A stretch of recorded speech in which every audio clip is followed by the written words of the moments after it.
नमस्कार दोस्तों, कैसे हैं आप। उम्मीद करता हूं कि आप सब लोग अच्छे होंगे, खुश होंगे और स्वस्थ होंगे। दोस्तों, वीडियो शुरू करने से पहले मैं आपसे रिक्वेस्ट करता हूं कि वीडियो के अंदर अगर आपको कुछ भी अच्छा लगता है तो वीडियो को लाइक कर देना, शेयर कर देना और हमारे चैनल को सब्सक्राइब कर देना और बेल आइकन वाला जो आइकन है उसको भी प्रेस कर देना। उसे प्रेस करने के बाद में नोटिफिकेशन बेल जो साइड में आता है उसे ऑल पर क्लिक कर देना। दोस्तों, आज आपके सामने मैं एक ऐसी मोटिवेशन से भरपूर एक स्टोरी आपको अभी यहाँ पर बता रहा हूँ। किसी एक नगर में एक लकड़हारा रहता था जो लकड़ी का काम करता था, जो लकड़ी काटने का काम करता था। दोस्तों, वो लकड़हारा बहुत ज़्यादा गरीब था। उसके घर में उसकी पत्नी और 3 बच्चे और थे। उसके घर में टोटल 5 व्यक्ति थे और उसके पास रहने के लिए अपना खुद का अच्छा मकान भी नहीं था। एक टूटे से झोपड़े में रहता था। बड़ी मुश्किल से अपने परिवार को 2 वक्त की रोटी खिला पाता था। कभी कभी तो उसके भी सामने ऐसी परिस्थितियां बन जाती थी कि वो परिवार के लिए 2 वक्त की रोटी भी नहीं ला पाता था। एक दिन की बात है, वो लकड़हारा नदी के किनारे जाकर पेड़ पर चढ़कर ऊपर लकड़ियां काट रहा था।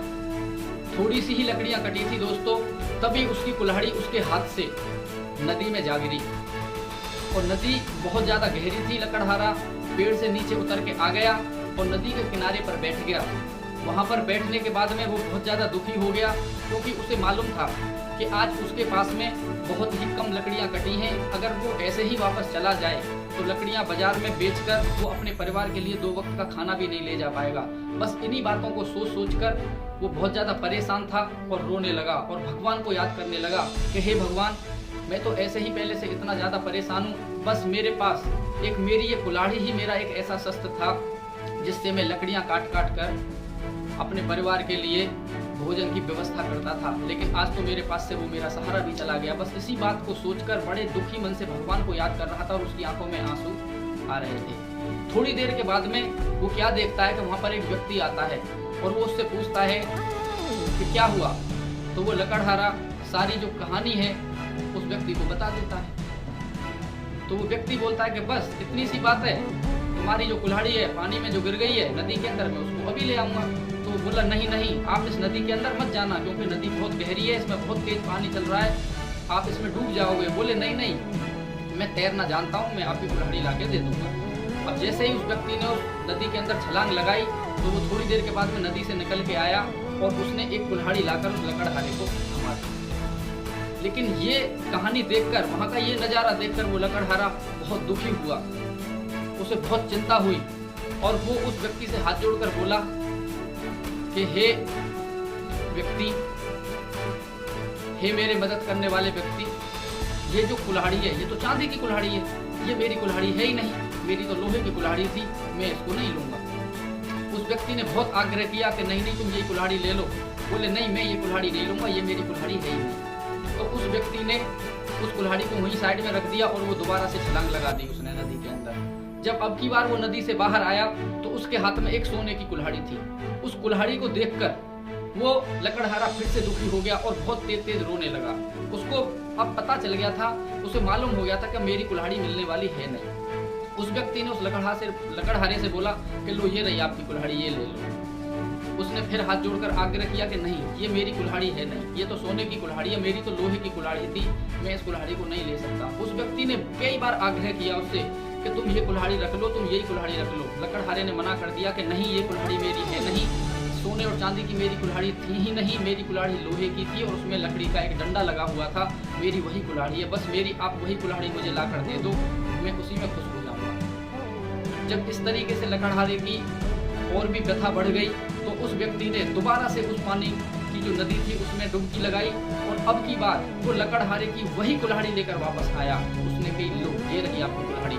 इस चीज को देखकर लकड़हारा बहुत ज़्यादा खुशी होता है, उसके आंसू भी सूख जाते हैं और वो खुशी के चक्कर में बहुत ज़्यादा प्रसन्न होता है और उसका बहुत बहुत धन्यवाद करता है और बहुत खुश होकर बोलता है सामने से कि हाँ यही है मेरी कुल्हाड़ी, यही है मेरी कुल्हाड़ी, लाओ इसे मुझे दे दो। और कुल्हाड़ी को लेकर वो बड़ा प्रसन्न हो जाता है। तो वो व्यक्ति उस लकड़हारे से कहता है कि आप मुझे एक बात बताओ, आप इतने गरीब हैं, आपके यहाँ पर 2 वक्त की रोटी भी नहीं आ पाती, जब मैंने आपको सबसे पहले चांदी की कुल्हाड़ी दी तो आपने वो भी नहीं दी, फिर मैंने आपको सोने की कुल्हाड़ी दी, आपने वो भी नहीं दी। आपने ऐसा क्यों किया? आप चाहते तो वो दोनों कुल्हाड़ी रख सकते थे या एक कुल्हाड़ी रख सकते थे और उसको बाजार में बेचकर आपके पास बहुत सारा धन मिल जाता, आप पक्का मकान भी खरीद लेते, आपकी पूरी गरीबी दूर हो जाती। तो लकड़हारा पता है उसने सुनकर क्या जवाब दिया? वो बोला, आपने मेरी मदद की, उसके लिए मैं आपका अपने मन की गहराई से बहुत बहुत धन्यवाद करता हूँ, आपका शुक्रिया अदा करता हूँ, लेकिन मैं गरीब हूँ परंतु ईमानदार हूँ। मैं मेहनत करने के बाद जो रोटी कमाता हूँ मैं उसे खाता हूँ, उससे मुझे बहुत बड़ी संतुष्टि मिलती है, पूरा सुकून मिलता है। मेरे परिवार के सभी लोग स्वस्थ हैं, इसलिए मैं इन कुल्हाड़ियों को ले ही नहीं सकता था क्योंकि ये मेरी थी ही नहीं। अगर मैं इनको लेता तो मैं भगवान की नज़रों में दोषी हो जाता, इसलिए यही सोचकर मैंने इसकी ये कुल्हाड़ियाँ आपकी नहीं ली। मैं ईमानदार हूँ, गरीब हूँ तो कोई बात नहीं। उसकी ये बात सुनकर उस व्यक्ति ने उपहार के स्वरूप वो सोने और चांदी की कुल्हाड़ियाँ उस लकड़हारे को दे दी। ये सब देखकर, ये सब अपने ऊपर जब ऐसी बात हुई तो लकड़हारे को बड़ी खुशी हुई। लेकिन दोस्तों वो व्यक्ति कोई और नहीं था, वो जल में रहने वाला देवता था, वो स्वयं भगवान थे, वो स्वयं ईश्वर थे। वो उस गरीब लकड़हारे की उस टाइम परीक्षा ले रहे थे और वो गरीब लकड़हारा जो बेशुमार मेहनत करता था, मेहनत करके अपने परिवार का पेट पालता था, वो एकदम ईमानदार व्यक्ति था। उसकी इसी ईमानदारी की परीक्षा चल रही थी और इसी ईमानदारी की वजह से सोने और चांदी की जो कुल्हाड़ियाँ थी भगवान ने उसी को ही उपहार स्वरूप भेंट कर दी। दोस्तों ये कहानी हमको ये सिखाती है कि हमारे सामने बहुत सारी परिस्थितियाँ आती हैं, समय खराब आता है तो हम ऐसी परिस्थितियों के सामने एक दबाव में घिर जाते हैं, हम डिस्टर्ब हो जाते हैं और हम अपराध की तरफ मुड़ जाते हैं, हम गलत रास्ता चुन लेते हैं। दोस्तों दुनिया में वक्त सबके साथ खराब आता है, परिस्थितियां सबकी खराब होती हैं। ऐसे टाइम पे अगर किसी व्यक्ति के सामने बहुत ज़्यादा परेशानियां आ रही हैं, बहुत ज़्यादा उसके सामने दिक्कत आ रही हैं, तो आप ये समझो कि शायद भगवान आपकी उस समय बहुत ज़्यादा परीक्षा ले रहे हैं। उस समय के बाद शायद आपके साथ बहुत कुछ अच्छा होने वाला है। इसलिए परेशानी के समय में अपने आप को बचा कर रखिए, आप किसी क्राइम की तरफ ना चले जाएं, आप अपने मार्ग से ना भटक जाएं। हो सकता है कि भगवान आने वाले कुछ समय में आपके उस पूरे समय को बदल दे और आप जिन परेशानियों से जूझ रहे हैं शायद वो आपकी सारी परेशानियां खत्म हो जाएं।